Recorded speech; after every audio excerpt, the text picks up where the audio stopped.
Okay,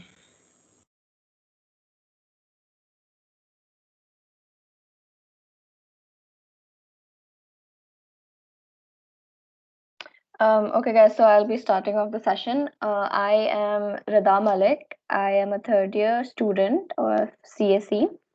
I don't know how many of you heard me during the induction session, but I had spoken about a lot of topics, primarily from the Microsoft Student Society, and of more topics that I hope that we can cover in depth today.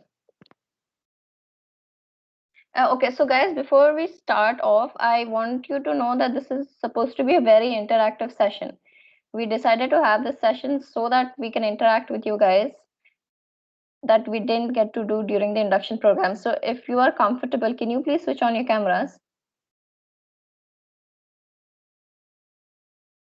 This will not be just a session where we're just talking.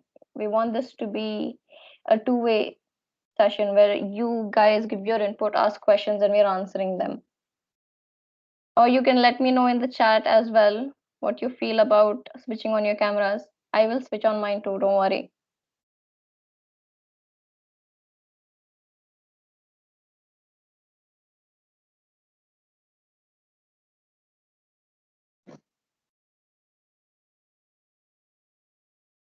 Can anyone respond as to what they feel about the session, please?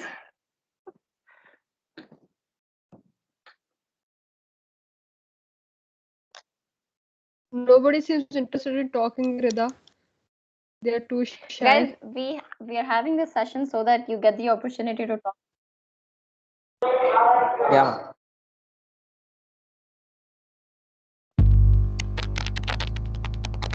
Okay, that's one person. Are you from first year?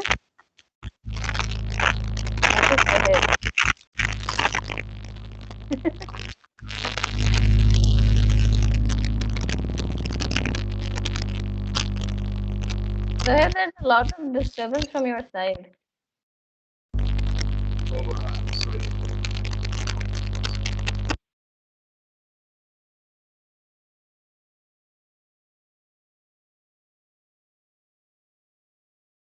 Okay, so none of you want to switch on your camera. Is that what your opinion is?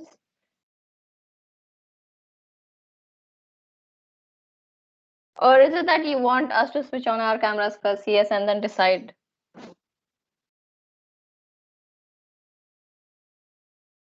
I need some sort of response from all of you. This cannot go on like this.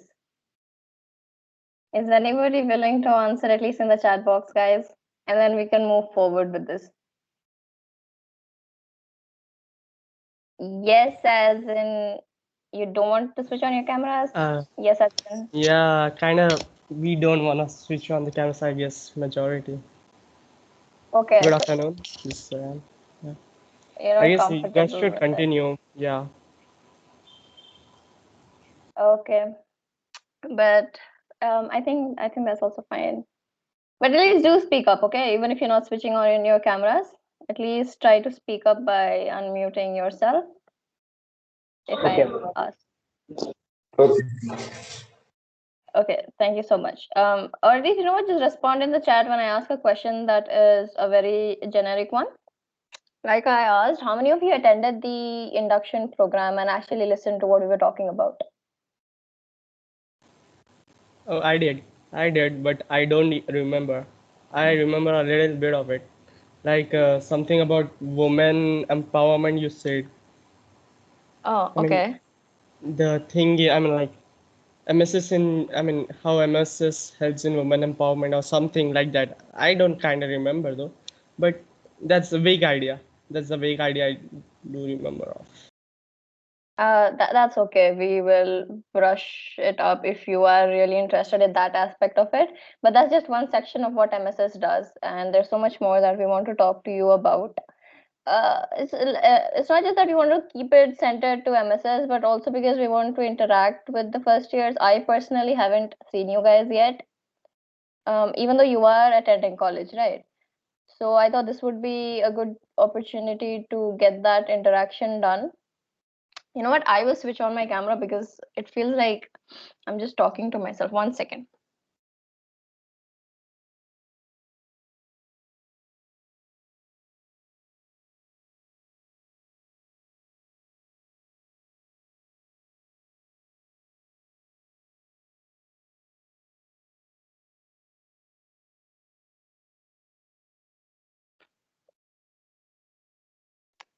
Okay. Can everybody see me?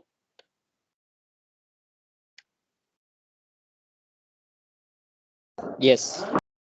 Okay, great. Yeah. So I want to start off by saying that it is great to have all of you here. Doesn't matter the number.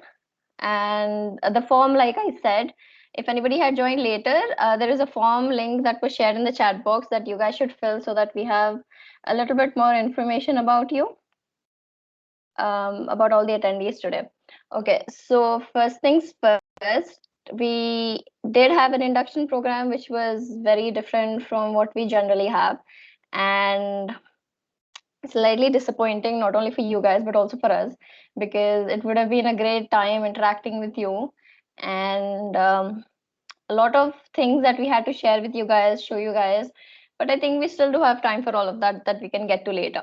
So first things first, the session that we have today, it has two components. First one is the small info session that we have about the activities that you guys can do, especially in first and your second year, because you have the time and the chance to do so much more than when you come to third and fourth year, because then you'll have less time, a lot of more work to do. So I think the best time to do such activities would be in your first and your second year. So I thought you guys should know it beforehand. So we'll be sharing a list with you so that you can go through the things that you find interesting. And then we will have sort of an icebreaker session where you guys can talk. We will be talking about our experience, and then you guys can talk about yours. So, and then we can also, juggle it as question and answers. If you have any questions that you want to ask us, we can have that. And we'll see how it goes from there. We just wanted to be very interactive. So do you wanna share something, Zohaib, or should we go ahead with the info session? Yeah, you may go ahead. But before we start, if someone has something to ask, we would be very delighted to answer. Okay. Are there any questions, guys?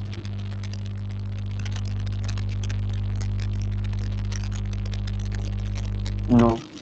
Okay, if you do You have any can go. questions while I am talking or while any of the team members are talking, what you can do is that you can just mention it in the chat box. And also like I mentioned in the form, there is a small section for suggestions and questions and any requests that you have. So if you want to fill it there, you can do it. But if you have any questions now, you can either ask me directly or you can send it in the chat box. Okay, so I'll go ahead with the presentation now.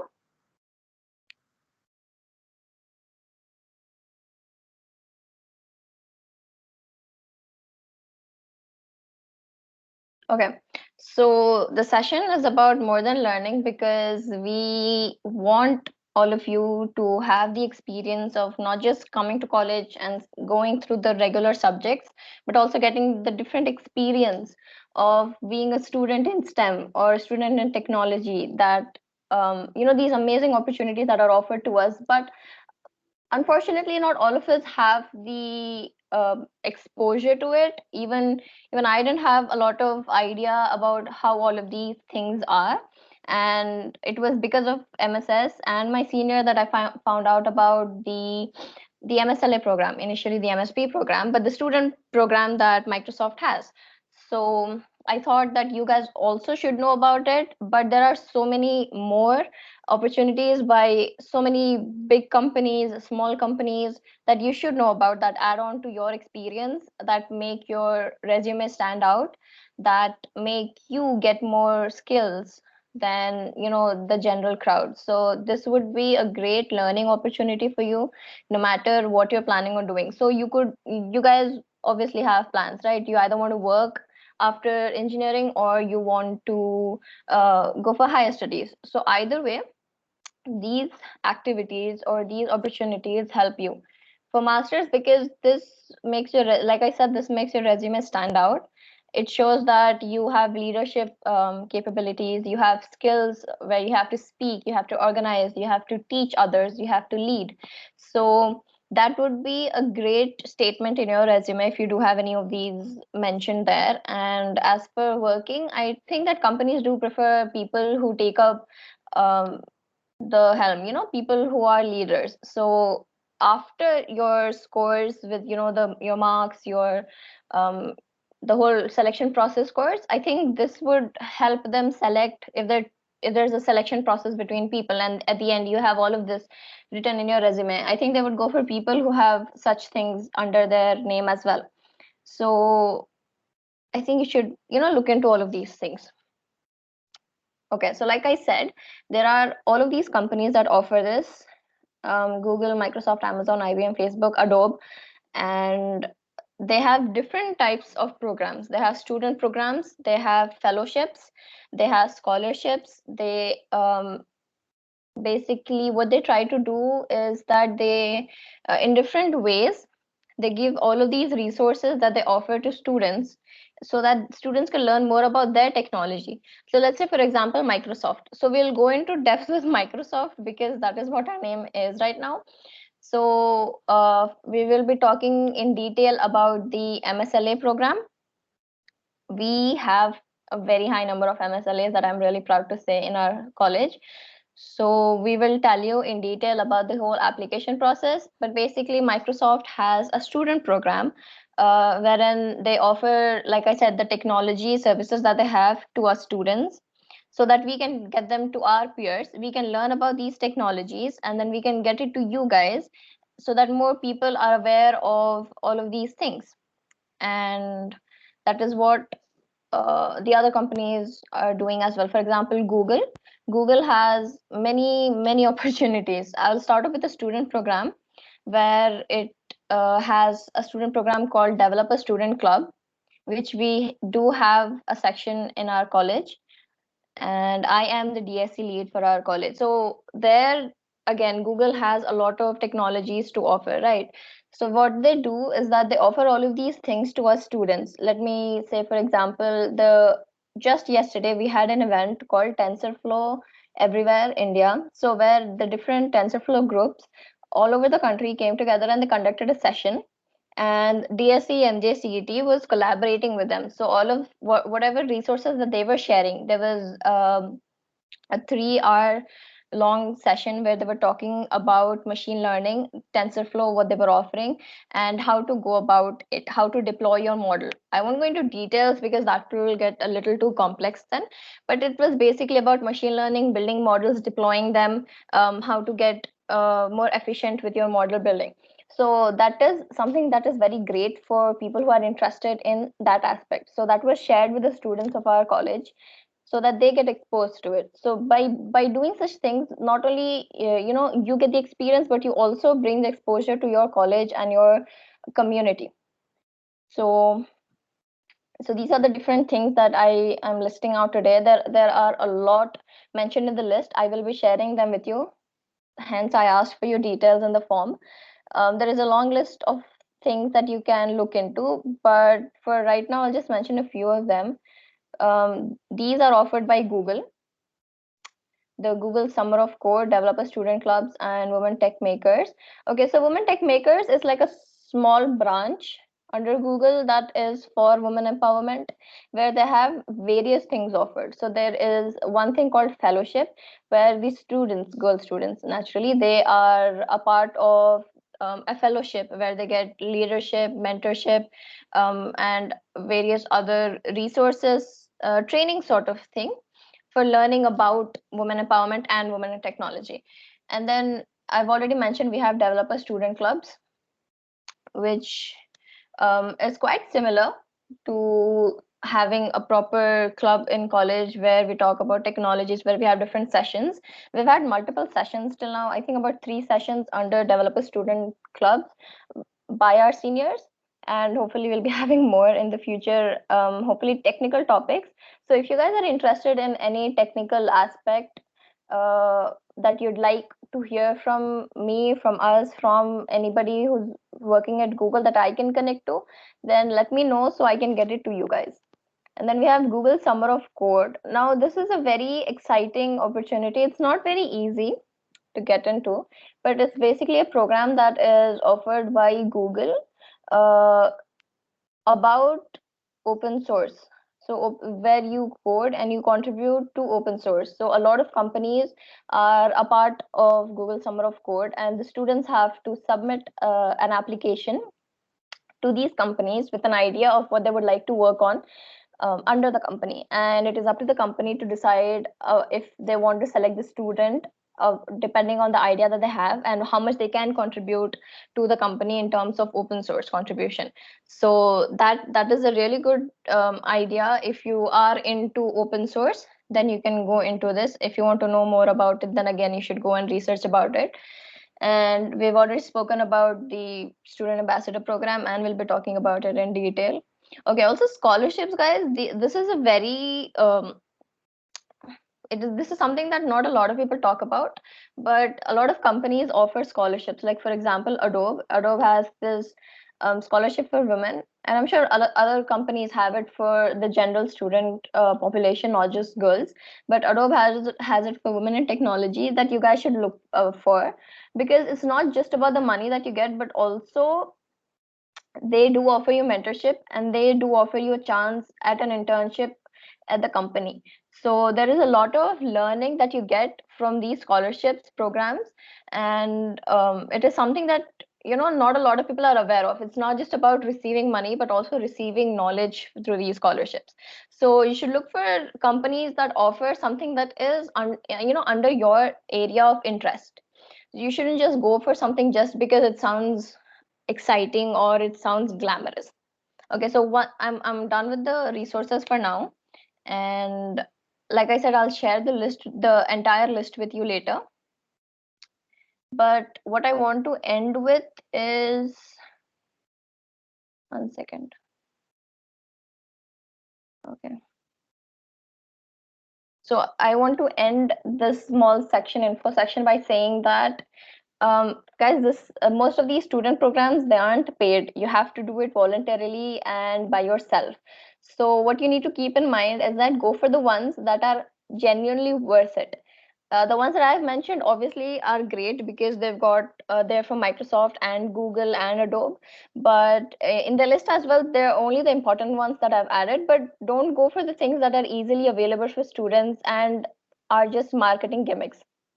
Think of what exactly are you benefiting from the situation, rather than just going for it and adding it under your resume. You need to know that this is actually benefiting your resume, not just adding a line to your resume.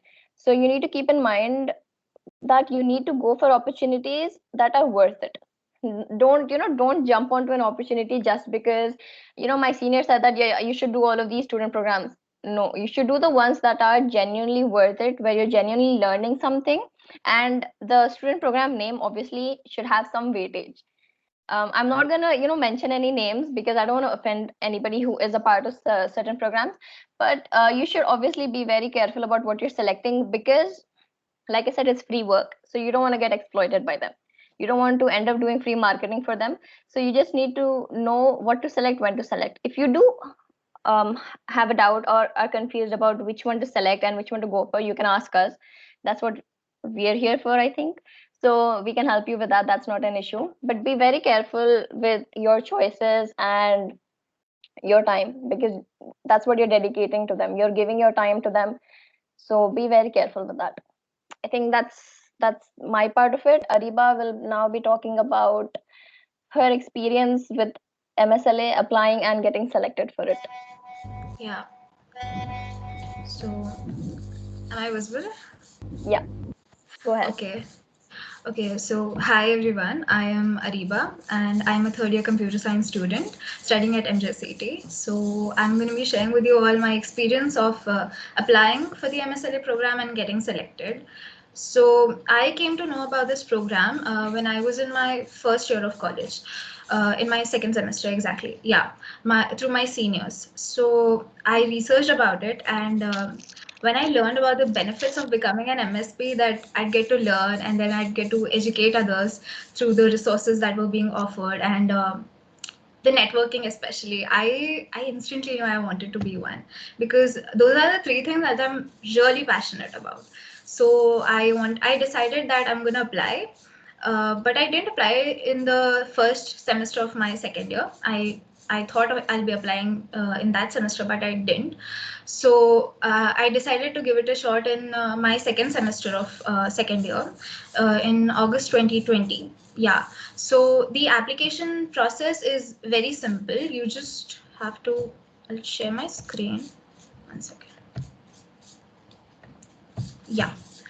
You just have to go to the Student Ambassadors website and you click on apply now. It'll take you to this form. So you just have to fill out your basic personal information and some academic institution information. And in this section, the written sample section, there are 3 questions. You can either answer them in a written format, or you can record a video of yours answering the question, and you can share the link. You can paste the link over here in the description. That's it. So me and my other peers who applied, we decided to choose YouTube as our platform. We uploaded our videos. We recorded, some of us recorded on our phones, some of us recorded through our webcam. It doesn't matter. It just, your voice has to be audible. That's it. So we posted it on our YouTube channels. We created ones and we posted it, and we shared the link over here. And some of us did it privately and some of us posted it publicly. So that's an option. That's it for that section. And over here in the social media section, you just have to write in your social media details. That's it. And this other section, some really basic questions. And yeah, you just have to click on submit. That's it. It's literally, that's the application process. So I submitted. And I got my acceptance mail in the month of January in the first week. So I remember I thought that I'll get the acceptance mail in the month of December, because I thought that that's the time you get the mail. But I was desperately checking for the mail and I couldn't find it. So I thought that, okay, maybe I just didn't get selected. But I received the mail in the first week of January 6th to be precise. And yeah, I was very happy to see that, because just seeing that mail, it just filled me so much with so much of excitement, with so much of enthusiasm, because yeah, so that was that. And now I've been an MSLA for about a month now. Yeah, I've been an MSLA for about a month, and till now I have really enjoyed being one. I got to learn so much through the Microsoft Learn platform, and also conducting events online. So yeah, the journey so far was really good and I'm really looking forward. And yeah, that's it from my side. Also, I'd like to share a few things. My whole thoughts and my reflections about this whole process of actually thinking to applying and then actually getting selected. So before applying, you know, as I said, I was very excited about this whole program and I wanted to be one too. So I decided I'll give it a shot, but I didn't, because my seniors who were MSPs back then, they're still MSPs. So when I saw them, they were just so talented. Their skill set was amazing on another level, and they were so much experienced than I was.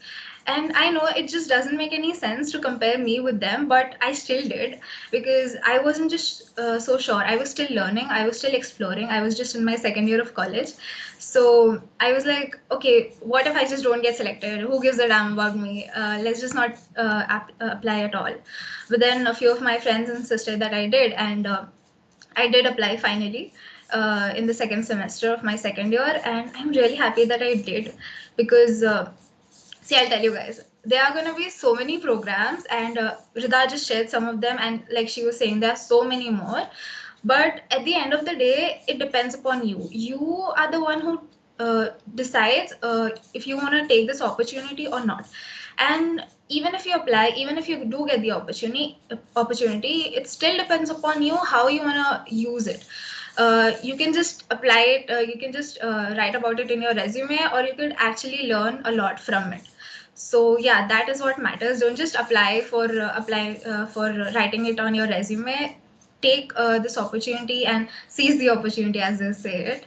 And also have the courage to invest in yourself, because I know you guys are in first years and you might feel that abhi nahi, we don't even have anything right now.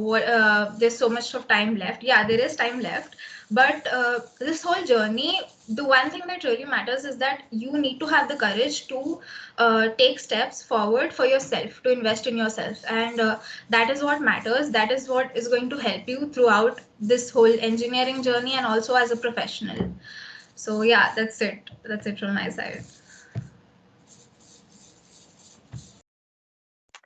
Thank you so much for sharing the experience, Ariba. That was really nice. I mean, all of us went through the same thing that you said for applying for the whole process, because it's been like a step ladder that all of us have learned from. I've learned from my seniors learned from their seniors. So we've all just looked at our seniors and, learned about all of these things. So we sort of Yeah. want to take it down to you guys as well. But thank you so Yeah. much for sharing that with us. We you know what, we'll address all of these questions in the end. Is that okay? So in the chat, the questions in the chat, we'll address that in the end. I didn't get you, Rita. Can you just come again? There's questions in the chat, people asking question in the chat. So should we address that at the end, or do you want to answer them now, or do you want me to answer them now? I think we'll answer them now and just finish it off. Maybe keeping it for the end, we may have a lot of questions in the pile up. Okay. So the question is, what are the skills required for applying to MSLA? Do you guys want to take this question? Yeah, sure, Rita, go ahead and answer it. Okay, so like Ariba just showed the whole application process to you guys. It is a very general questionnaire sort of application form that you have to fill. It is nothing specific as to how much of this topic do you know, how much of this topic are you aware of. It's none of that. It's more of how interested you are in leading, inspiring, and creating. So they do ask you 3 questions, and depending on the quality of your answer, that's how they'll select you. Okay, so no, guys, there's nothing to prepare for MSLA because it's just a one-step process. It's just the application form that you have to fill in, and it is your answer, the quality, like I said, the quality of your answer that they'll be selecting you for. That is all there is to it. When I applied, I did not have anything under my name except for being a part of MSS. So, so there isn't anything special that we had. It was just our answer on the questions that they asked us, what inspires us, and why exactly are we willing to be a part of such a student program. So you have to be very genuine, honest in your answer, obviously, but your answer is all there is to judge. Guys, this is a student program. It isn't like a competition. You don't have to prepare for it. I am repeating, you don't have to prepare for it. There isn't any course for it. It is a student program. That's there is. What are you thinking? What do you wait? Who's this? Faru, what do you think the student program is that you have to prepare a course or do a course for it? Because I think others might be having the same doubt as well. Ma'am, just I joined late, ma'am. That's why I'm asking that. Oh, okay. So, okay. Let me just repeat that a student program is essentially a program that the company has for students who are in a specific range. For example, Microsoft has this for people who are in their bachelor's, I think. I don't think you can continue after that, but basically who are students right now. So for 4 years of your engineering, us specifically, I'm talking about 4 years, we can be a part of the program. And when you are a part of the program, you can conduct sessions, you can learn about the technologies that they offer, and get the benefits that the company is willing to give you. That's all there is to it. It is not a competition. You don't get paid for it. You don't have to prepare for it. You just have to apply for it. In which year we are going to apply, ma'am? Anytime. There isn't any restriction. In You first can year? apply anytime. Yeah, In first you can. year? Yeah. What Okay, thank you, exactly? Do we get any kind of stipend? No, it's not paid. Student programs aren't paid. Internships will be paid. Student programs not so much. What kind of technicalities will learn from this, ma'am? Everything that Microsoft is offering, you have Azure, you have their machine learning studio, you have their services. What else do they have, Sohaib? The ones that you've done, containers, Dockers, do they offer all of that? Just speaking in small terms, for example, WhatsApp. WhatsApp is a technology which, if you want to make on your computer, it's very simple. But if you want to distribute a technology through the devices of people across the globe, then there are many aspects which come into play, which are never even thought of in our college life. Those are Docker integrations, those are load balancing, those are putting Kubernetes, those are dealing with the error tolerance, those are if the server goes down, then another server should be switched automatically. All those things are provided by them, and we are able to explore all of them. I am still a student, I'm a final year student, and I've played with all of them. I haven't worked with them. So usually engineers are the ones who get to work with them. I have this advantage because I have been a Microsoft Student Learn Ambassador for 2 years now. And for all the resources I've been given, I've tried the best of everything. So these are the advantages you get. You get high-end technologies for free. You get to use them and you get to explore them in any way you like. And that adds on to your advantage. That is the thing. There are a lot that they offer, but it's just that we went into the things that we are interested in. Like, for example, I'm really into machine learning, so that's what I have done. Even under the DSC part, when I mentioned TensorFlow, that was mainly for machine learning that I'm interested in. So you can take up a topic that interests you, and then you can get into that. There is another question. Can you explain the procedure to apply for it? Ariba just explained. That's all there is to it. You just have to fill in the form, nothing else. Or were you not there for that part of the session?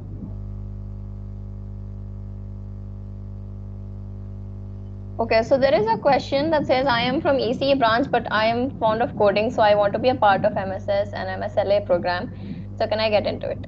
You are welcome. You can join us. We don't have an issue with you being of any branch. You like coding, you can join us. You like MSLA, you know what it represents. You like to teach people, you like to inspire people, you like to create anything. Just join us. It's great that way. We don't mind. Yes, Farooq, we get Azure cloud services and Azure credits when we join the Student Learn Ambassador program. Not only Azure, we get an entire enterprise edition. So we get Windows operating systems for free. We get Microsoft Office, the latest versions for free. We even get product keys so that we give it to our friends. And you're talking about IoT. IoT is also exclusively included. We have Microsoft IoT Hub, which is having many IoT integrations.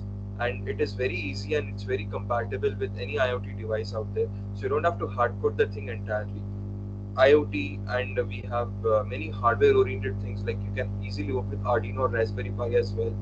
You can work on ML and AI. You can develop applications. You can do a lot of things. In 2 years as well, we were not able to explore the entire thing. So there are endless amount of opportunities you have. You could just Google Microsoft Azure services, and you can find a whole barrage of opportunities and resources you can see in the entire thing.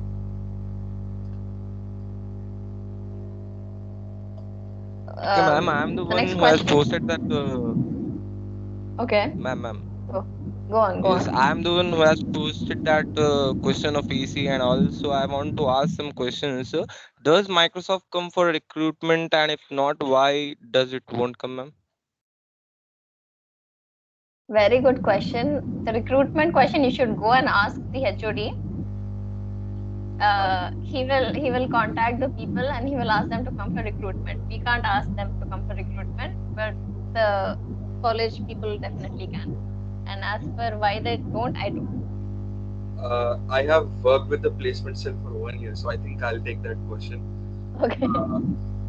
Microsoft has some policies where they only recruit people from some list, some predefined list of colleges which they identify. So basically, IIIT, I think IITs, NITs, and some other colleges which have some kind of ties with them are included in those lists. So they only visit a select number of campuses. And I do not know what makes us eligible or for us to be able to make to that list. I have no idea about it. But we have tried getting Microsoft. Like personally, I have tried getting Microsoft onto campus. We went to Microsoft last year and we took around 200 students to Microsoft as well. We even met the regional director of Microsoft. I personally inquired about getting jobs and internships, but he said it is better if you try, if you recommend some good students to try off campus. That is where everyone apply. Go to their website and just apply. Don't wait for them to come to the campus. That is what they had in response, because everything is fixed. They are very happy with the way it is working. They do not want to modify it. And we are not in their current list. So anything, if you want to get into Microsoft, we have to apply off campus, and that is the thing.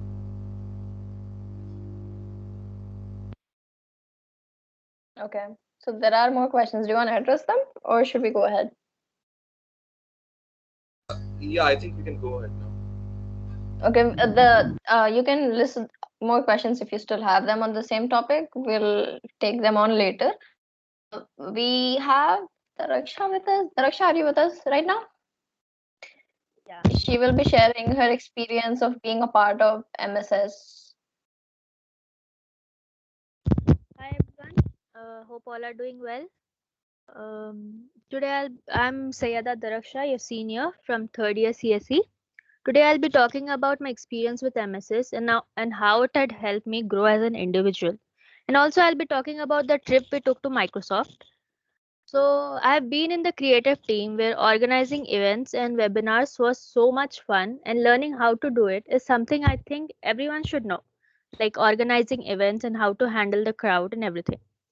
So the next thing is by attending events, I had gained so much knowledge that I had before. We had that MSS IO event, and then we had an event where people from Microsoft came and talked to us. So there are many more events to come. So I think one learns a technology by doing projects, and this is one of the things that led me into MSS. MSS has always been a great platform to do projects. So some of our projects are Project Arena, which is the 3D model of our college, and the second one is blindness detection in patients. Coming to the trip we took to Microsoft, it was a great journey. First of all, the culture and the cafeteria was great. I think all of us who went would agree on that. And the workshop was on Azure Cloud Services. We had to create a model and then deploy it on Azure. I learned a lot on that day. I think I didn't knew before how to deploy it on Azure or doing it from scratch, and I learned it on that day. So looking forward collaborating with you all, and have a good day. Thank you. Uh, Thank you, Daraksha, for sharing your experience. As you guys know, we've mentioned this before that we did visit Microsoft, and all of us have really great memories from there. And the cafeteria comment, I mean, it was a really pretty place, so I think I'll agree with that.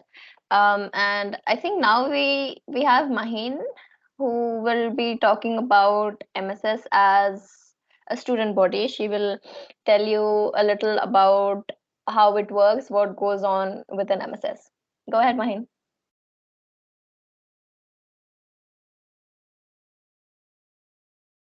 Maheen, you should unmute yourself. Sorry, guys, I was बाजी muted. Mute पे है आप. Yeah, no, I heard. So, how are you guys enjoying the meeting right now? Yes ma'am, a lot.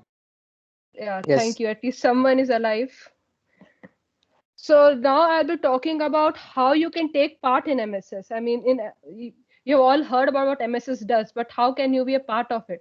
So in MSS, we have many different types of teams here. We have creative, documentation, HR, projects, design, events. So these are small teams which handle small things. Like for if we organize events like this event, so we have an event team for it. They will organize everything, who is speaking, who, how much everyone will be speaking. Then after the event, we have documentation people who will document everything that has happened in this and make minutes of the meeting. And then we have the design team, which will make all the posters for this. The posters that they got telling about the event, the design teams make them. Then there are the HR, who will keep track of every single person who in what team they are in. And they are the creative people who come up with the ideas for the events. They come up what should be happen. They keep track of what needs to be done. So Rida, who has been speaking right now, is the head of creative, and Ariba is the head of documentation, and Daraksha is a part of the creative team. And the most important team that we have is the projects team. I don't know if you are first years, right? So I don't know if you all know, but we have an annual event of Ads of Us every year. We didn't have it last year because of the COVID, but I don't think we will even have it this year, but maybe in the future, 1 or 2 years, or maybe in a virtual setting, we might have an Ads Office again. So mostly in these times, we present our projects. Like this time, in the Ads Office, we're going to have a virtual project about our whole campus. I think Sohaib and some other people are working on it, and we had another one about APJ Abdul Kalam Azad. We had 2-3 projects were coming up, but because of the Ads Office thing, we were not able to project it. So this time, we will be working on a lot of projects basically. So projects is the most important part of our MSS. Now we will be conducting interviews. Maybe not now, maybe in a month or two somewhere. We will send out Google Forms. So any who are interested, just give your names for the form and tell which team you would be interested in joining. We will give you time slots in which you can come and select your contours. Questions? Okay, then I think it's done. Ma'am, when this recruitment process will occur, ma'am? We have not selected a time yet because our exams also starting next month. We will do it before, or maybe we'll do it after. We have not decided yet what it will be.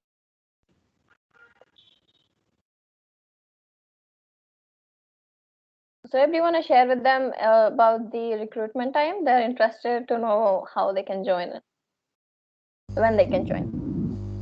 Yeah, like Mahin said, we have only 5 people from our team in this seminar or in this session because we actually have exams around the corner. Exams are actually going on right now. So depending, I think, on our schedule, mainly we'll plan it out and we'll let you know via email. And once you receive the emails, you'll have all the details in them and then you can act accordingly. And do not worry, we'll give you enough buffer time to be able to prepare yourself or whatever you may call it. Also, every requirement would be enlisted, so you don't have to worry about it. Okay. So do you guys have any questions for everything that we've shared with you guys so far?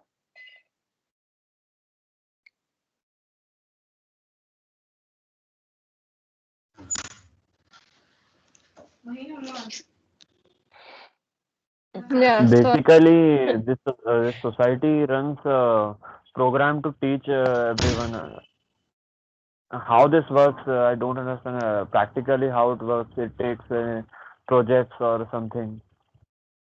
You want to know how MSS works? Yes. So can you please explain how MSS works? This is a very very comprehensive question. So basically, when I'll tell you why student bodies first. So basically, when colleges work, students come, they study, they graduate, and they pass out. But what college authorities realize is that when students are passing out, they're passing out as students. They're not passing out as engineers. So there has to be an additional element of outside information or some training kind of thing, which also equips students with knowledge which is actually required on ground. So that is where they found out that no, students are good teachers among themselves. So we have a diversity between first and fourth year students. So what if fourth year students could or third year students could do something wherein the first year and second year students are motivated or are polished with the required skills. So for this purposes, student bodies were formed, and we are a student body. Now, along with what a generic student body does, we have brought in an essence of a global program in terms of Microsoft and Google. We have Microsoft Student Learn Ambassadors, I think approximately more than 12, and we have Rida as a DSC lead. So along with what traditionally happens, where seniors groom and mentor juniors, we also have global involvement with MSPs across the globe and with all the subscriptions and technologies that we have. So we not only are here to help you, but we are also here to let you know and have you first-hand use of technologies which you wouldn't get elsewhere. So doing this, you'll nurture yourself and you'll also be prepared for what waits outside the college. And additionally, you groom yourself, which I think is more important. When you are coming into engineering, especially from colleges like Narayana or Chaitanya, where you do not have a lot of extracurricular activities, you develop. Like I have seen Ariba talk.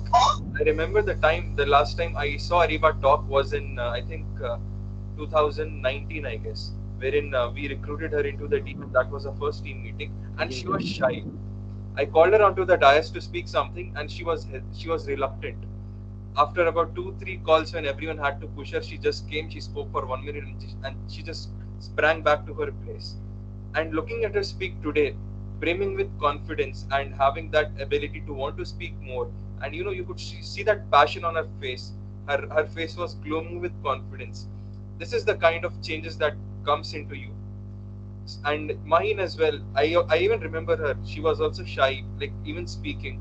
I remember taking Darakshan's interview for the creative team, and she was very silent. She just used to answer the questions that were asked to her, and very much concentrated around learning. Now they are having the ability to, even during the time of exams going on, take a break, come here and speak from their own heart. They haven't prepared for this. So this is the kind of personality changes that are required to deal with the industry. And being a part of student bodies and student clubs allows you to groom and gives you a better exposure and puts all of these in your resume, which is, I think, more to an advantage. So we make projects, we groom people, and we train you for a better good. This is how basically we work. In terms of organization, we have members, we have seniors who are a part of the Exicom team, like all of us are in the Exicom, and then we have a governing body which is above the Exicom. Like I am a part of the governing body, and I am the chief coordinator as well. So these are the three hierarchies we have, and we have faculty who coordinates with us. This is how we work, and this is how our goals are. I hope that answers the question.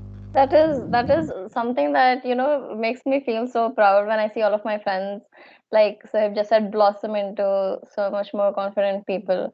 And actually I've seen my seniors do that as well. Like you mentioned just now for Ariba, I remember that for Azhar, when you guys initially came and you were explaining about MSS to us. I remember how Azhar used to talk and now how he talks to all of us. So like you said, it's very inspiring about how all of us have grown individually and as a team. Ma'am, I have a question. You said about this. Ma'am, what is Raspberry Pi?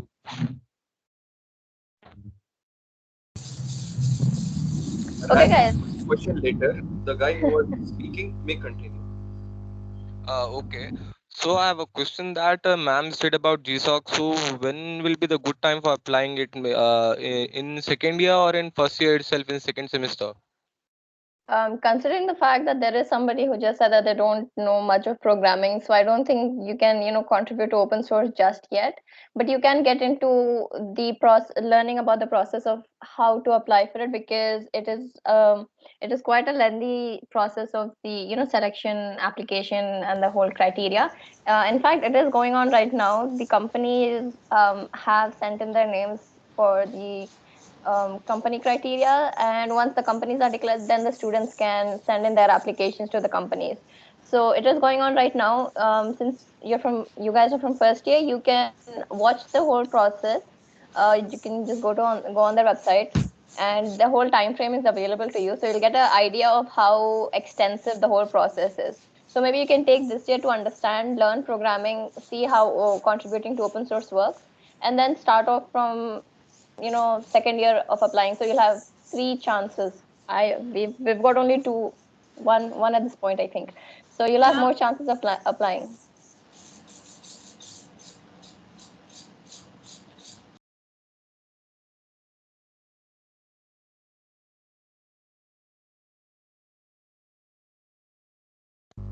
Okay. Any other questions? What is Raspberry Pi? What is Raspberry Pi? What do you think Raspberry Pi is? So I'll take this. Basically, Raspberry Pi is a piece of hardware. You have Raspberry Pi and Arduino. So basically, those are things which are usually with hardware programming. There are some elements wherein you have to integrate hardware as well, not only the software components.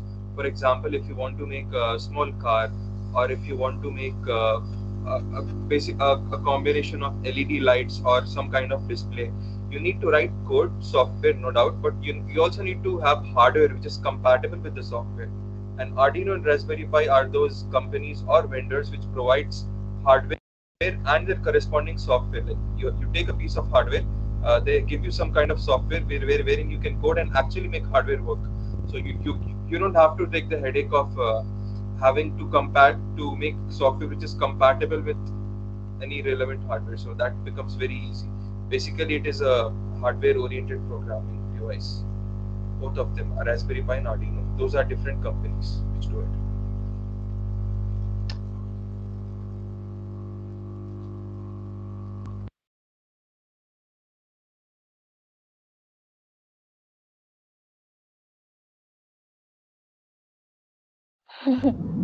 That is a Raspberry Pi.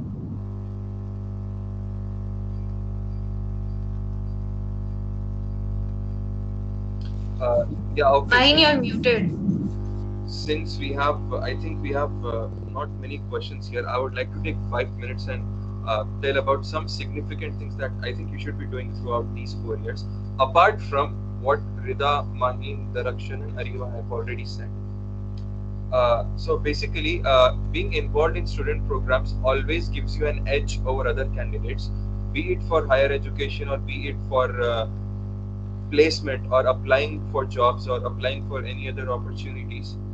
So in the 4 years, try to be in one of the global student programs. Do not apply for local student programs. Example, if you have some small company, private company asking you to be their ambassador onto the campus, do not look forward to it as much as you should be looking forward for programs like Google, programs for Microsoft, GitHub, and Intel, and Nvidia, and there are others as well. So do an extensive research about all of this. So be a part of student program and advocate it.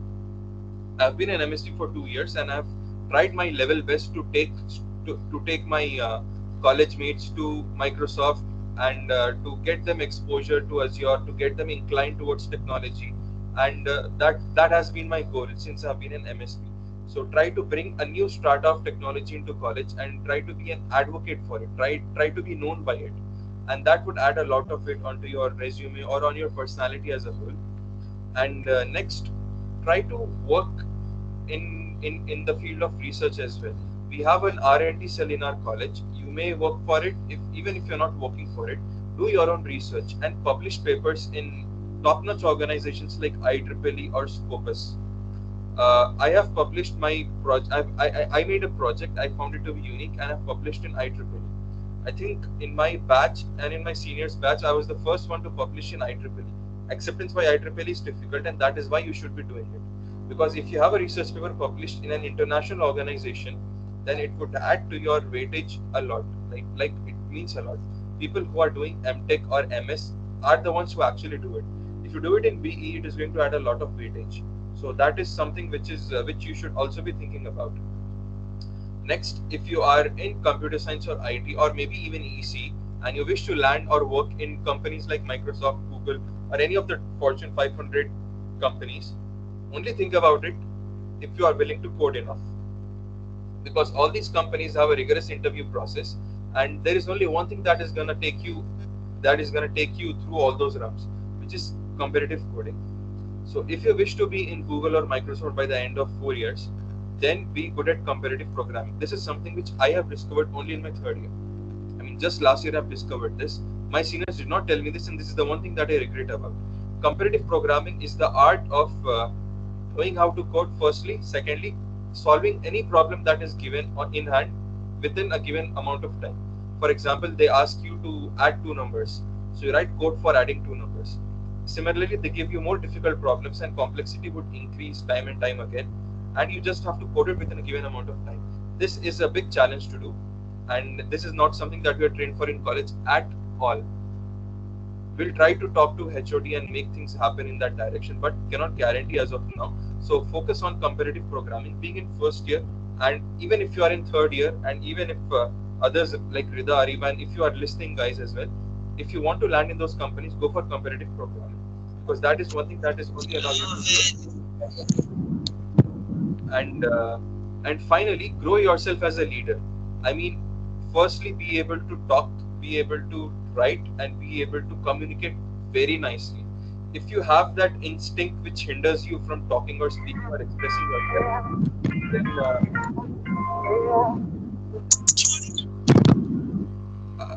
then then join any of the student programs, or have a nice stage, or get yourself into maybe some competitions where you have to speak. Just get your communication properly, because if you're able to sell yourself, only and only then it is going to matter.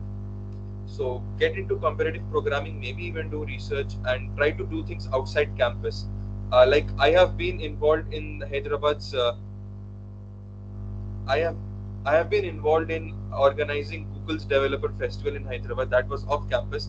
Like I had to work with people from across the city who are in Google as well, and we went to Microsoft. So we have been people in the industry from Microsoft as well. Similarly, on various occasions, we have had to interact with a lot of people from outside the college. So that way, you have a huge network of people. So also try to network with people outside the campus, and surely the amount of talent we have on our team, that would definitely be possible for you to have a head start. So if you want to get mentored, or if you want to have a kind of insight into all of this, you may contact us, irrespective of the fact that you are a member or not. You may email us, or you can text us on Instagram, or if you personally know any of us, you may contact us, so that we may be able to we will be more than glad to help any one of you, and show you what the right path is.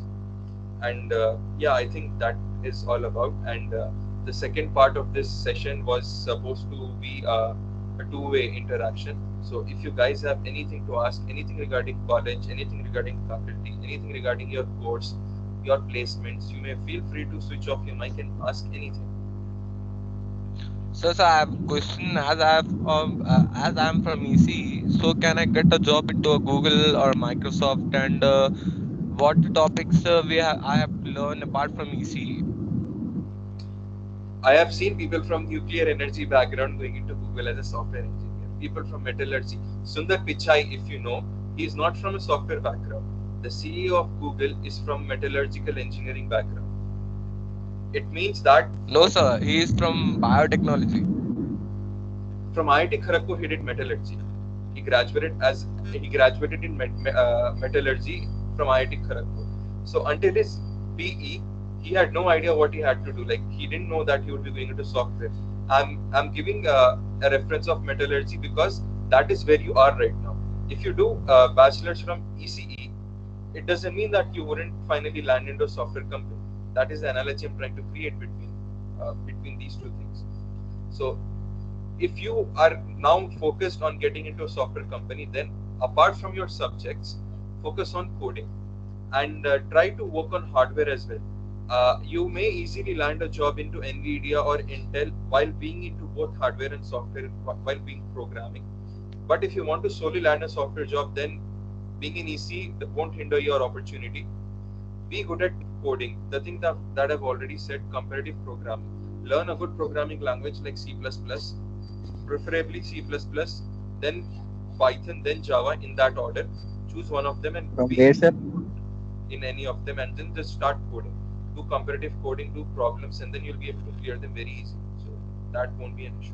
I hope that answers my question. Sir, I have asked some seniors to say, they said that you should have to learn system designing also. I'm not sure, depending on which company they have said, but usually when they're hiring freshers, all of us are freshers, they just go for algorithms and data structure questions. Systems design is something I think which they cater more towards the people who are actually in the industry.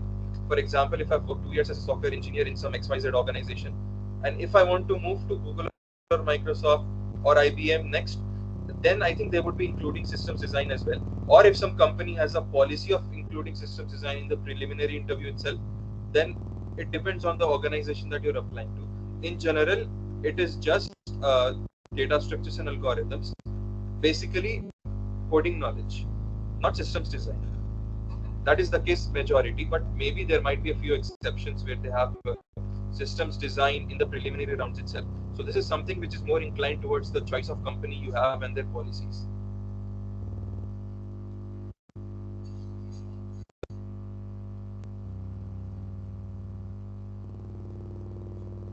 Hi. From where do we start, see? Yeah, hi. For getting started with C, you may refer a book. But if you have any, do you have any idea about how a programming language works, or have you had any experience coding in any language before?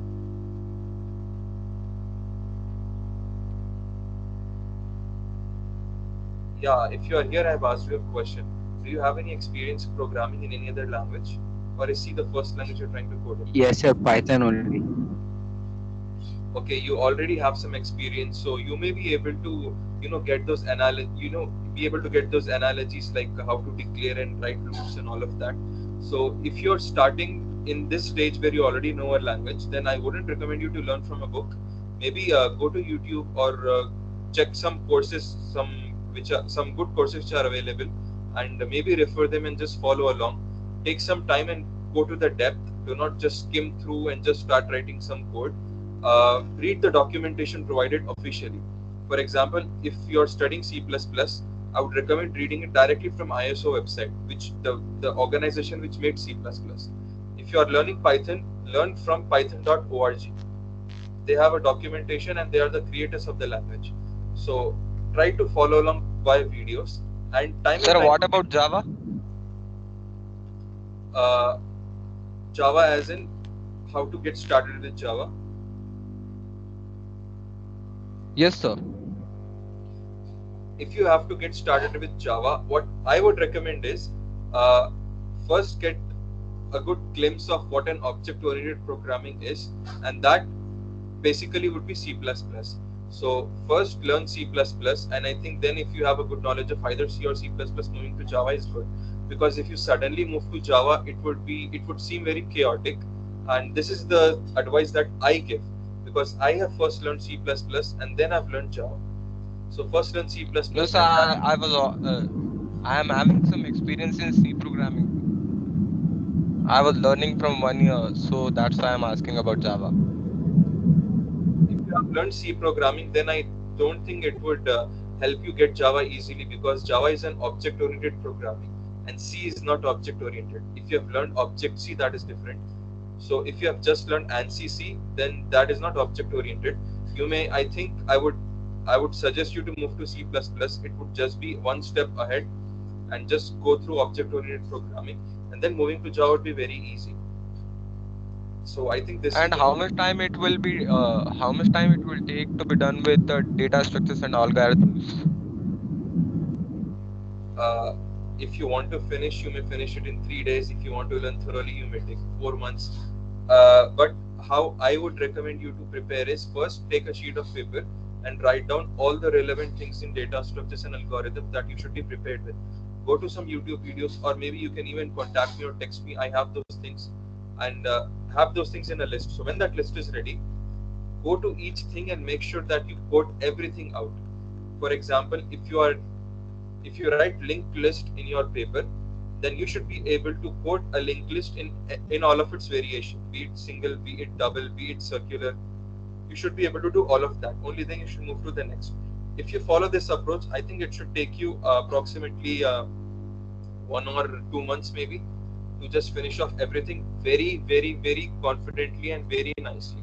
Not just brushing things up like this. It's very simple, but you are required to code it. So if you do that, I think it should take you 2 months without any stresses.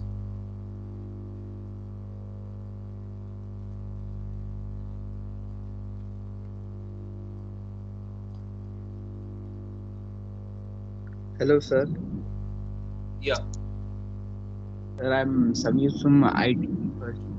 I wanted to ask some suggestions about some languages. Actually, I was never a fan of IT and some coding stuff. It was my father who pushed me into this. But now, after watching these orientation programs and joining this, sessions, I have built a liking towards IT recently. So, can you suggest me some languages to build an interest towards IT and coding stuff? Okay, you want me to suggest you languages to develop interest. If you want to learn coding, then I can suggest you a language like C++. It is a beautiful language and it is the fastest language available. People prefer Python and Java, but C++ is the fastest and it gives you complete control over your computer. If you want to play with your memory, you can write code and play with it. That is how powerful C++ is. So please start with C++. And if you want to develop interest towards technology, learning language is not a good option, because learning language is more of a subjective thing. If you want to learn about technology, just randomly go to YouTube and just type how does Facebook work, how does Instagram work, how does the ad recommendation system work, or how does Tesla cars work, and just see how beautifully they engineer all of those things. Those are engineering marvels, I would say. You just text on WhatsApp, but you do not realize what kind of a marvel it is. If I were to place the 8th wonder of the world, I would place it as a technology, not as a historic monument. So go through those things, and then you will feel inspired to create those things, and then you may also start working on creating some things which are of your own, from scratch. So if you want to get inspired and motivated, watch how technology works and how technology changes the lives of people. I think that would really help you. Okay, sir. Thank you.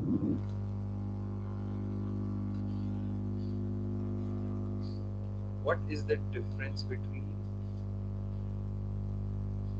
CSI and MSS? Did I read it right?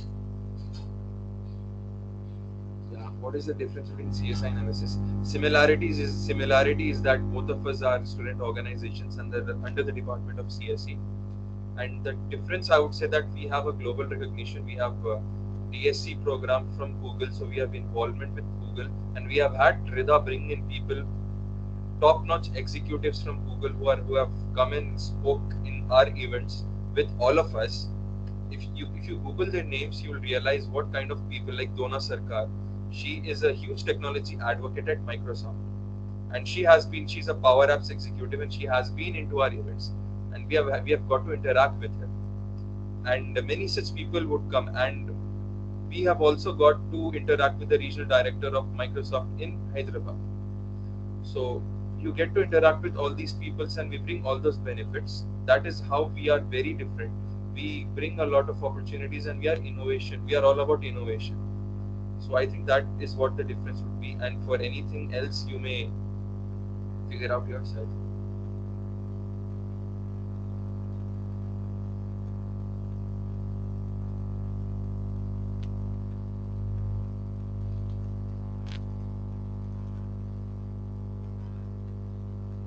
What is your Insta ID? Our Insta ID is @MSSMJCET. You may feel free to text us anytime. We'll be available, and we would respond to you.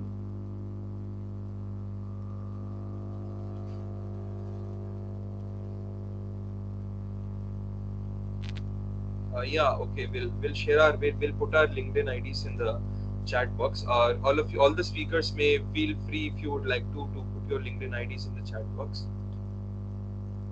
And for anything, you may feel free to contact us. I'll drop all my contacts, my LinkedIn ID. I'll drop my Instagram ID, and I'll also drop my email ID. You may feel free to contact me anytime, because I think for the next 3-4 days I am not so busy. So you may contact, and I may, if suitable, I may advise you people on anything if you want to. So the two people who are raising their hands, if they do have any questions left that they haven't mentioned in the chat, they're raising their hands. Yeah, that is what I was actually trying to say.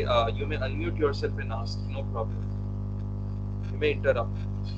And stop saying sir and ma'am. Come on, guys. We are your seniors. Doesn't mean that you call us sir and ma'am. It looks like we have already passed out and we are, working somewhere or something. It gives us a, chilling feeling. Doesn't feel like we are talking here like friends. So you may avoid using acronyms like sir or ma'am. I know it is out of respect, but I don't think we are used to all of this. You may call me Soheb or Soheb Bhaiya if you like, no problem. I have a doubt. Like object-oriented programming, what does the term actually mean? Like what kind of object orientation? Object-oriented programming basically means not being able to write your code again and again. If, for example, you write one loop for doing something, maybe printing 10 numbers, and then if you have to print 10 numbers 1,000 times, you should not need to write the same loop 1,000 times. You have written the loop once, wrap it up in a function, put it in a class, create an object, and call the object many times you want. That saves you memory. That saves you. That brings you better performance. That saves you a lot of overhead. You will be able to correct any code. You will be able to make any changes. you'll be able to modify your code, you'll be able to test it very easily. So write the code once, create multiple instances, all of them which use the same code. So one loop is running one time in every object. So 1000 objects means that the same code is used 1000 times, but you have written the code only once. I hope you get the idea of it. Yeah, kind of. Thanks. Which is better, AIDS or CSE or IT? Oh my god, this I don't think that there is something which is better or there is something which is not better. All of them are different fields and there is no comparison between all of them, I feel. But it depends solely on your interest. Can you start coding with Java or Python and C++? Yeah, you can surely start coding with Java or Python. I suggested C++ because that is my personal opinion. You may start with Python, no problem. Java, may prefer Python over Java, maybe first do Python. If you are really inclined towards Java, go for it. There is no hard and fast rule.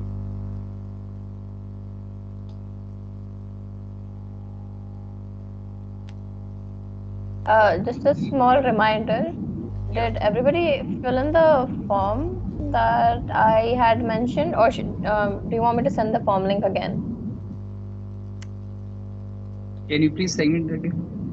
Okay, I'll be sharing it in the chat section. It is just a form for your information in case you are interested to join us, or if you have any suggestions, inquiries, or any feedback, then you can send it through that form. Let me just send it again. And also, guys, is there anything that you want to share with us? We had this thing in mind where we'd like to interact with you, where you share something with us as well. Maybe introduce yourself or your experience till now that you're attending college.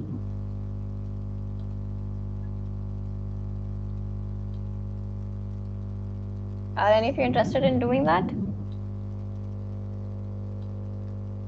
Yes, ma'am. It's better that you make a WhatsApp group.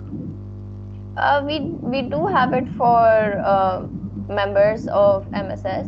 Now that all of you are new and we didn't have any way of contacting you, we had to contact you through email and sending it via other people. But you can fill in the form and we'll see to it. And also, like Zoeb said, you don't have to say ma'am. You don't. We don't use that here. Obviously, we're very respectful. One thing that I do want to highlight, that all of us here are very respectful towards each other. Doesn't matter what year you're from. I am very respectful to my juniors of what I say and how I say things. So please bear that in mind, that whatever you say, it should be respectful, but you don't have to use sir, ma'am. It's okay. Okay. As for the college Wi-Fi, I haven't personally used it. I also tried it multiple times. So, does the college Wi-Fi work? How do you connect to it? Yeah, the college Wi-Fi work. You have to go to the college Wi-Fi administrator. If you know, that is Mateen sir. You may find him in lab, the room beside lab 1. It is called server room in CSE department. Go to the server room and there is a person called Mateen sir. He's the network administrator for college.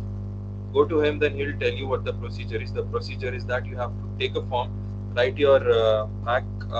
You have to write your MAC number, your device's MAC number, and then you have to give a further few details about technical details about your device, and then they will explicitly register your device onto the network.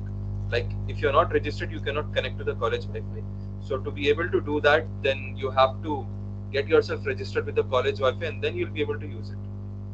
Directly connecting it via password is not possible because it is not that it is made that way. I've never used it because I always had mobile data with me, and if anything heavy computation or something is used, I preferred labs. And yeah, I actually thought about it in first year, but I actually never did it. All of us were very fascinated with the fact that we'll be given free Wi-Fi, but it didn't end up happening for us. At least for me and my friends, we didn't end up using it. Yeah, we thought about it a lot, but we never actually did it. I think that's a given because your internet service provider can. So I think the college should be able to see all of that if you're using the college internet. I don't know why that should be such a big concern, but yes. They'll see your IP address, and IP address is not a problem. And they won't be able to see your history. They can surely see your MAC ID. You have to give your MAC ID, otherwise how will you connect? Giving MAC ID or IP address would not be a problem. So do not worry about it. They would in no way be able to see your history, so relax.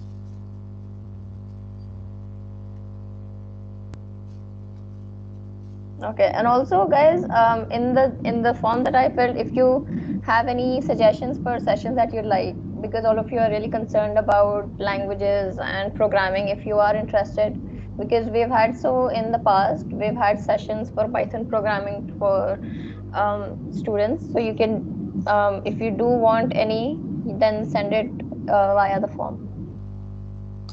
Teachers, Photoshop, I Which think email ID should we use? do that.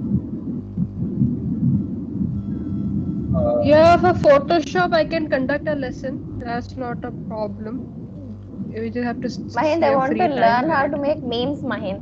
Please teach them that Yeah, also. it's fine. We can do that also. I mean, once you know the basics of Photoshop, you can do virtually anything with it.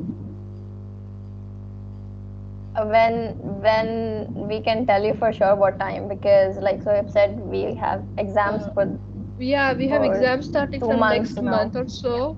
So we will see if we have when we have free time for it.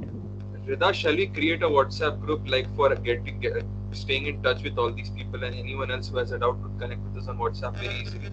Shall we create a Yeah. Yes, definitely. That's why I have asked them to send their number in through the form as well. The form has an option for sending in their number. That's why I'm asking them repeatedly to please fill in the form. What if we share the link of the group right now in the chat? I mean, they could share it with others as well. Which email ID we should that use? would be Which email ID should we use? for contacting us, or for what reason? No, for filling the form. The ID that you want to be contacted on by us, that one. Yes, The one that yes, will yes. be checking. Yes. How has your experiences been, especially people in CSE, EC, IT? How has the online thing been? How is the faculty? How did you like the college? Does any faculty entice you, or some faculty scares you? How is it?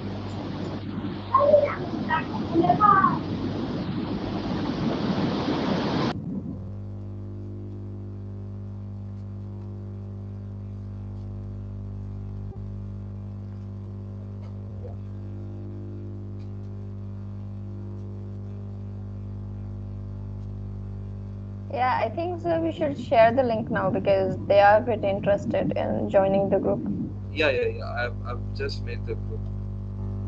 Okay, we'll share the link with you now.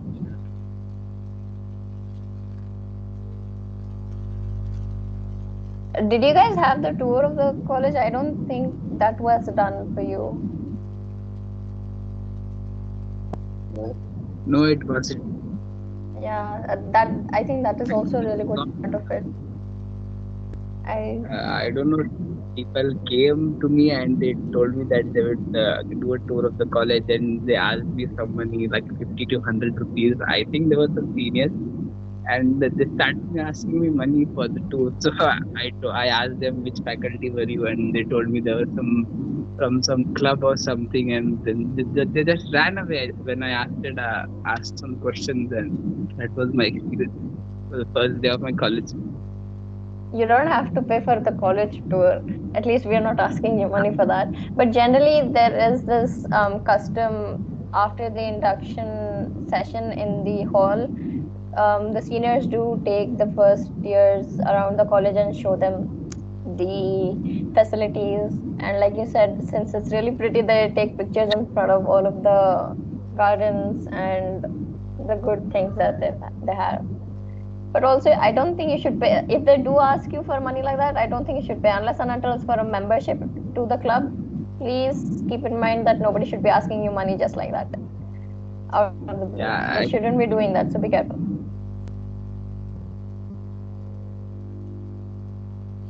And I wanted to ask some question about you. As I'm in first year and you have also been in first year, so you started hustling for this since your first years, or you have started building an interest after joining such groups and clubs? Who's this question for? For you both, Sohail Bhai and Miss Rida. Soeb, can you please tell why you started hustling for this? Specifically talking, I started in second year. First year was like a kind of change because I am coming from Jeddah. I mean, I was a student at IASJ, and coming here was a complete change of culture, diversity, everything for me. So first year was kind of like getting adjusted with all of this, and I did not focus a lot on hustling, or I didn't know what to do next. But in my second year, I met my seniors who were actually very great, and the founding team of MSS. The team that founded MSS actually did it in 2017. That time I was in first year. So I was with them, I have seen them work, and that was a very dramatic change that happened in college. Like suddenly out of nowhere, an international organization like Microsoft and all that technology that it has just got into our campus through one student. We had only one MSP back then, like Microsoft Student Learn Ambassador. We had only one, that was a senior. So I worked very closely with them, and then slowly I started to realize the importance. So by the time I came in second year, they were about to leave, and there was no Microsoft Student Ambassador. So that was a point wherein the entire connection with Microsoft was about to cut off. Like they were about to pass out, and everything was going to be, just go back to ground zero. And I couldn't see that happening. So I took this responsibility in my hand. I was in second year. They were in fourth years. They left, and we had no one from third year as well being able to take it up. So in second year itself, I stood up for the challenge, and being in second year, I applied for the program. I did not know whether I would be selected, like Ariba already said, or not, because my seniors were way more capable than me. But I applied, I stood up for it. I did all those application things, and I got selected. Once I got selected, I was next, along with two of my friends. I applied, and three of us got selected. And soon after my seniors left in fourth year, we took control of MSS in second year itself. I mean, I was in second year when I took control of this chapter, and I started to plan things out completely. So that change is actually what brought everything in me. From there, we never stopped. We moved out of college. We took people to organizations. We personally moved and organized events outside college. We brought people from other organizations and from other countries here. We got appreciation from college director, HOD.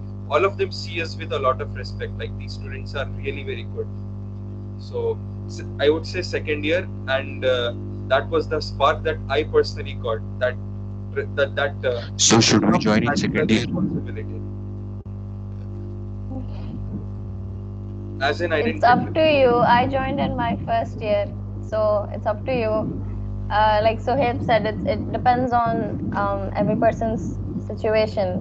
I remember that during my induction program, the person who started MSS, her name's also Rida.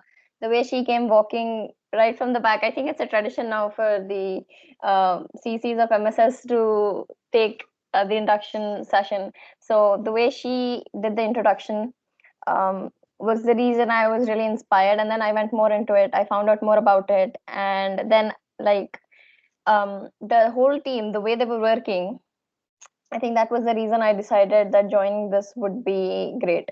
Let me stop you to tell Soeb, there seems to be some issue with the link. There are people saying they have an issue.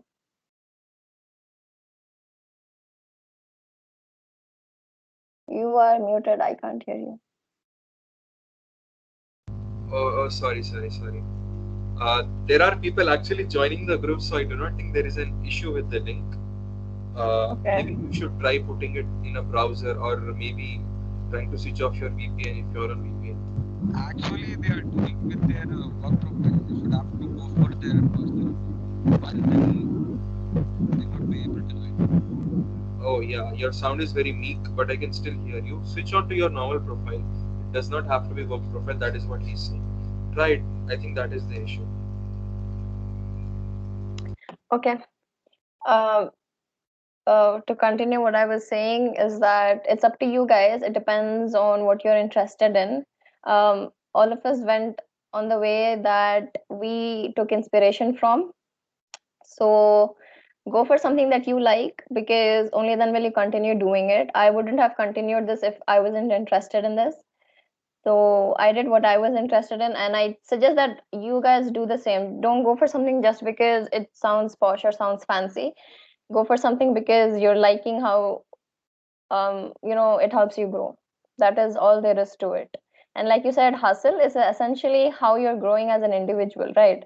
So investing in yourself is something that you should do all the time. It shouldn't be, yeah, should start in first year, yeah, second year, doesn't matter.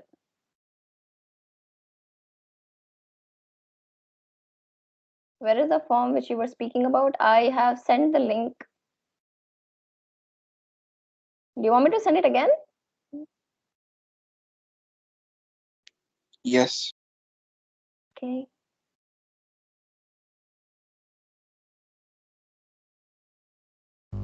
Yeah, another thing, I think a small kind of thing which actually catches the eye of many people.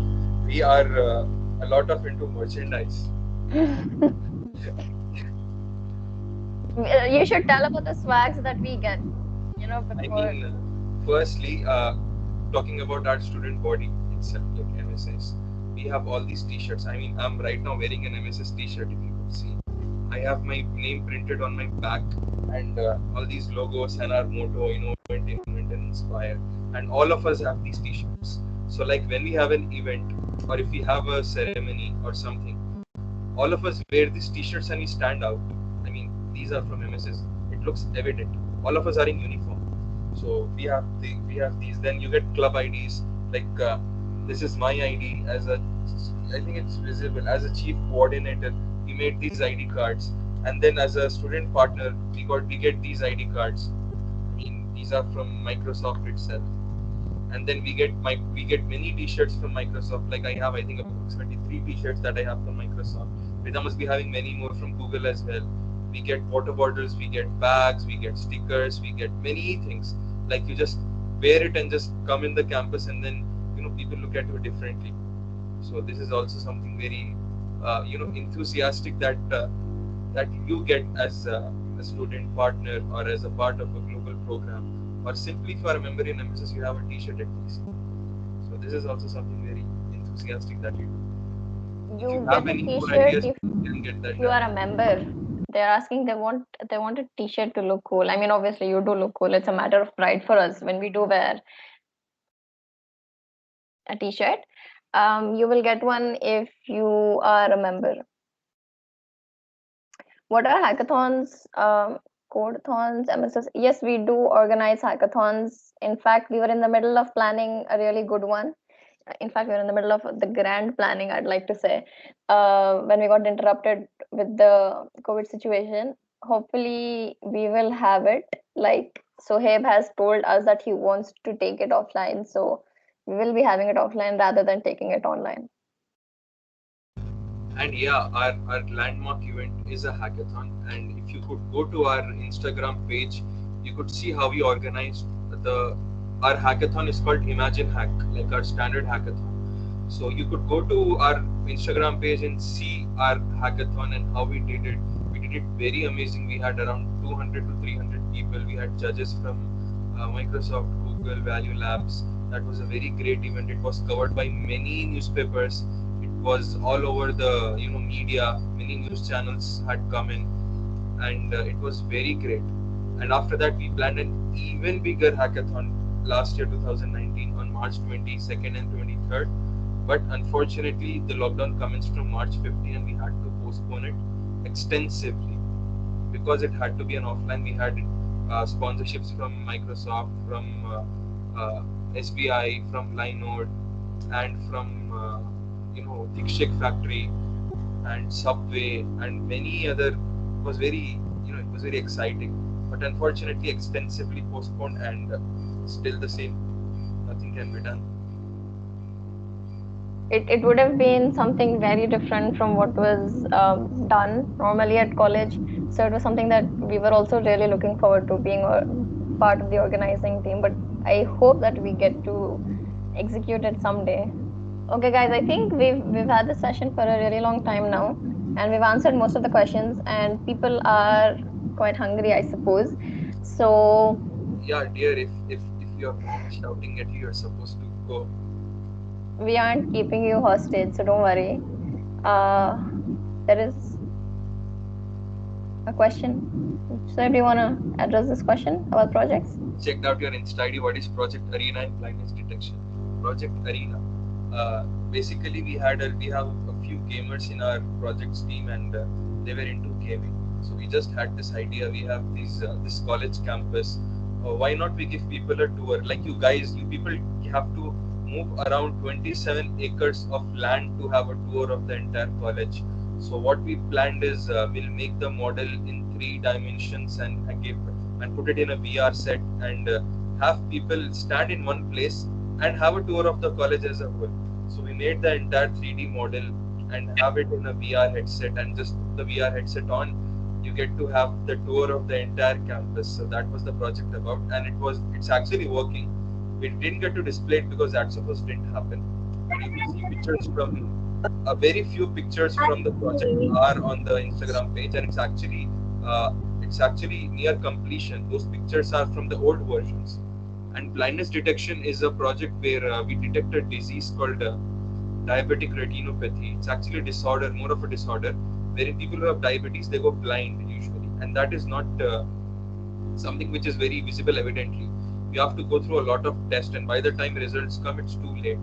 So whenever you click a picture using a camera, it captures your retina and runs ML algorithms and compares it with the data set that we have, and then says the probability of you being retinopathic or not. That is what the project was about. This might sound a little complex to you, but as and when you start learning about topics, you will eventually get to that point. So don't worry. But like we said, we do focus on projects here, so you will get a little bit more exposure, at least a little bit faster, if you do join this. I is very much concerned about the membership fee. As I've already said, we'll give you a comprehensive email, a detailed email about the process to apply and what it is going to be like and when will it be. So by the time we reach that stage, everything would be in the email, so you wouldn't have an inch of doubt left. Just wait for the email, and since our exams are going on, we'll plan it out. And anytime you get it, just act upon it. All right? Should we start programming? If you want to, there is no best time to say when you should or when you shouldn't. If you're interested, you should start doing it.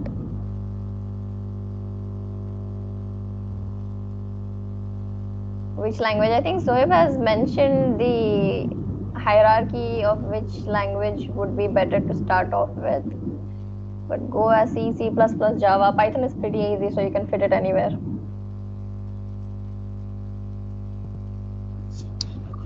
जो पूछ रहे वो बोलो जी. What do you want? क्या होना? You want to know the fee?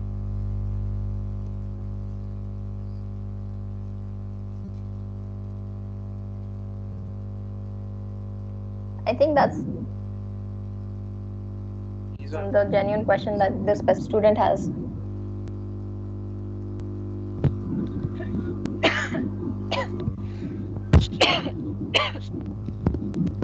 They're not with us anymore.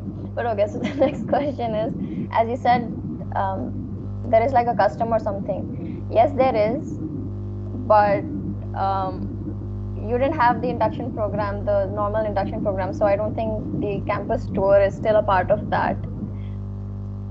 But if we do open up normally anytime in the future, and if you want it, then sure, MSS can do that, not an issue. Yeah, we can personally do it for you. And right now, we are not on a consensus. We are not coming to college. You may be coming to college for labs and everything. We have exams, and we don't know how that will happen. So join the WhatsApp group. We can communicate and have a common basis for letting things know. If you do have any other questions like this, just put it on the WhatsApp group. We will share with you. All of us will try as much as we possibly can. And for the recording, we'll share this with you. We'll put it up on YouTube, or we'll send the link to you personally that you can access it. I think additionally we can do is we can add more of our more of my batchmates, like your super seniors into the group, and you'll have amazing people to learn from. If you have any doubts, I only won't be there. My GB, the people from my batch who are in current 4th years and from Rida's batch, more such people will add into the group, and so that you have many students to interact with, many seniors and super seniors. So do join the WhatsApp group. Yeah, we have shared the group invite link into the chat box. I think I'll put it again. Also share this group with your friends, and we are not charging any fee for you to join this group, or we are not keeping any restriction on the branch. If you want some kind of betterment or advice, join the group. We are here for your guidance. We'll see how things go. So share it with your people, with your batchmates in your class groups, and let's see what we can do. Sir, will there be any fee for joining the club? Yeah, there will be a membership fee because we are a club, so we have to run. We are a not-for-profit organization, obviously. So there would be certain expenses that we have to bear in terms of working and running. So that would be very nominal, and we'll let you know through the email because things are offline now. It's not online. It's not offline. It's online right now. So the expenses would be cut short. So accordingly, we have to sit with the treasurer, and we have to see what the cost would be like, and then fix a price. So yeah, we have yet to do it. That is why I am reluctant to answer that question. Okay, so we've answered most of the questions. I suppose that was the maximum type of questions that people can possibly ask. This is the last, I think, time I'm saying this. If anyone is interested to speak about anything, or they just want to talk to us, they can do it. Or I think we should end the session now. We've gone for a quite long time now. Excuse me, Shwet Bhai and Ms. Rida, I wanted to ask a question. Actually, I'm unaware of these clubs that run in the college. Like just now, Shwet Bhai has told that some treasurer does the work of the money management thing. So, can you tell me what are the posts in this club? Like the treasurer, I have heard about the treasurer and some web designer thing. So, can you please elaborate? I think you haven't heard Maheen speak. I think she was the one who talked about it, but no problem, I repeat it. We have a team in I think 3 levels. First is the governing body, which is the highest authority in a student body. This is how we perform. We have a governing body, and in the governing body are the most executive students of the body who take the decisions, important decisions. And the GB has 5 main positions in MSS. First is the president or the chief coordinator. So I am the president for MSS MJCET. We have the vice president, then we have the chief representative, we have a treasurer, and we have a general secretary. All of them have some roles. We'll share everything with you in the email. You don't have to worry. And apart from this is the highest level of authority. Next, we have the executive committee or EXECOM. There are approximately 50 to 20 people in the EXECOM, and those are web team. Those are heads of the web team, heads of the creative team, heads of the design team, heads of the projects team, heads of the documentation team, heads of the events team. Like we have like 8 to 9 portfolios. Head of the marketing team. So web team is a position in the EXECOM which handles all the website and the web related things, website or applications for the club. And documentation plans, gives all the write-ups, the letters, the reports that we have to file, all of that. Media team is all about marketing, social media, photographs, and all of that. So each and every one of them have a particular role that they fit in. So we have the GB which overlooks everything, and then we have the EXECOM which overlooks certain specific tasks that happen that are required, and then we have their respective teams. Example, you as a first year student would get into one of the teams.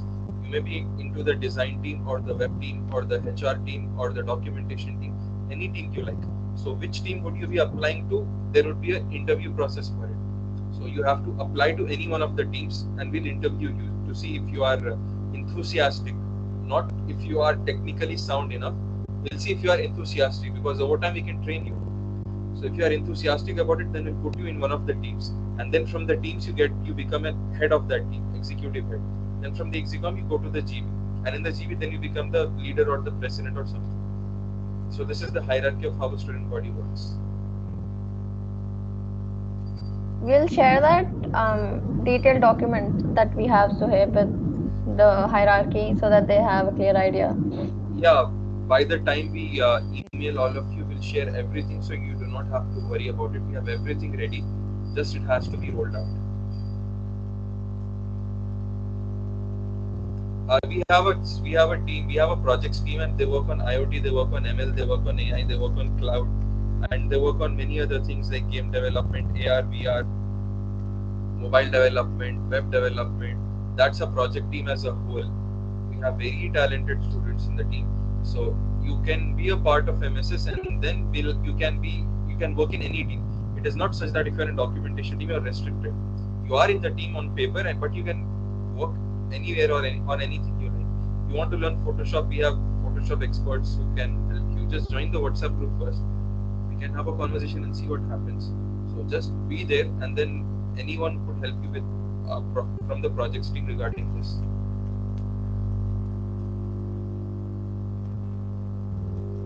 So I think now we are done with most of the questions. So yeah, something we may continue and kind of find out. No, I think that was about it. We've covered everything that we wanted to share with them. And if there is anything else, reach out to us. Like Suhaib said, you have our socials. You can reach out to us on Instagram and the feedback form that I've sent. So let us know. That's all there is to it. Thank you so much for attending. I'm really happy to see that you guys are showing interest, and I hope this continues in the future as well. Yeah, sure. It was very refreshing, relaxing, and amazing to talk to all of you, and especially to hear from Rida, Darakshan, Mami, and Simra, because it's been a long time. I also haven't heard from them. So do share the link of the WhatsApp group that we have created just now with all of your friends and all of your batches, so that we have a lot of students in the group and we can communicate or help a lot of them. It's not about like you have to pay a fee to be in the group. This group is just open for everyone. So anyone who wishes or has a doubt about anything may join the group, and then let's see where we go. Okay, thank you guys so much for attending. Thank you, Suhaib, and thank you to Maheen, Ariba, and Daraksha for sharing their opinions, their experiences. So thank you all for attending. It was a very nice session. Okay, thank you guys. All of you can leave. Thank you.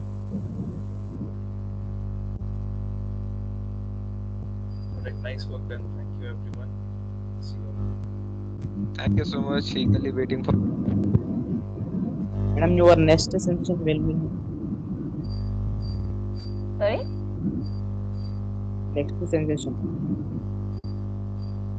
Next session. Another session. Another session. What is it that you want a session on? Let me know through the form, then we'll surely arrange. Either put it in the form or maybe text on the WhatsApp group that we have just created, so that if you want something, then we can make it happen. It can be, honestly, it can be about anything. So we should have told them more about networking, LinkedIn, the importance of connection and all of that. Maybe we can have one in the future, but they should be aware of such things also. So we can have one in the future. You guys can send it in the group. I've said them about networking, about its importance, but I think if you want to speak specifically how to network, then I think it requires some kind of more elaborate session, I would say. Right? Yeah, no, we can get in touch with people. There are a few sessions planned. I just need the proper time for it, unfortunately. There is something that is focused for 4th years and, mainly on 4th years also. So it would be nice if I can arrange it properly with time. So if they have any suggestions, and let me know, I'll try to see where to fit it. Yeah, sure. Okay. Alright, then everyone, let's connect again somewhere, sometime on something relevant again. Until then, see you all. Goodbye. Okay. Bye, guys. I'm ending the meeting now. Thank you. Okay, thank you. Bye. Thank you.